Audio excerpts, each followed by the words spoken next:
দেখা করতে পারতেছে না? এখন বুঝতে পারছেন কেন পারতেছে না? এই প্রশ্নের উত্তরগুলো আমি আওয়ামী লীগের কাছ থেকে চাই। নিজের সন্তান কেন দেখা করতে পারতেছে না, নিজের বোন কেন দেখা করতে পারতেছে না, নিজের ভাগ্নি কেন দেখা করতে পারতেছে না, নিজে কেন লাইভে আসতে পারতেছে না, নিজেই কেন সরাসরি কথা বলতে পারতেছে না গণমাধ্যমের সামনে, নিজের ছবি কেন প্রকাশ করতে পারতেছে না? এই প্রশ্নের উত্তরগুলো আওয়ামী লীগের লোকজন দিবেন, যারা শেখ হাসিনা বাইসা আছে মনে করেন তারা দিবেন। তারপরে আমাকে গালি দিবেন। এরপরেও আমি বলেছি, তারপরেও হাইপোথেটিক্যালি আপনাদের সাথে একমত হয়েও যদি তর্ক করি যে না ঠিক আছে শেখ হাসিনা বাইসা আছে, যদি আমি মনে করি যে শেখ হাসিনা বাইসা আছে, তাহলে আপনারা বলেন এই বাইসা থাকা কি বাইসা থাকা?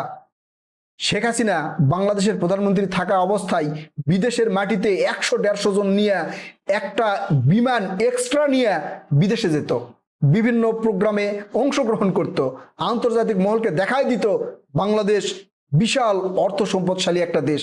যদি না হতো তাহলে এতজন লোক নিয়ে শেখ হাসিনা একটা বোয়িং বিমান নিয়ে, যার খরচ কত জানেন, সেটা নিয়ে বিদেশের মাটিতে মাটিতে ঘুরে বেড়াতো, সেকেন্ডে সেকেন্ডে মিডিয়ার সামনে আসতো, মায়া কান্না করতো, নাক মুছতো, চোখ মুছতো, টিস্যুর ব্যবহার তো আপনারা সবাই দেখছেন।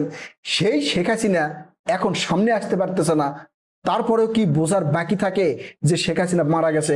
যদি শেখ হাসিনা বেঁচাও থাকে, এইটা কি তার বাইসে থাকা? বলেন। যেই শেখ হাসিনা,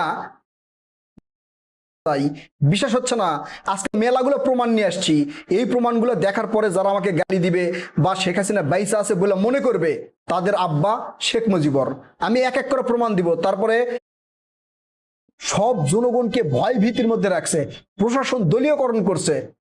শেখ হাসিনা ছিল মহারানী, তিনি একক আধিপত্য বিস্তার কইরা বাংলাদেশের ক্ষমতায়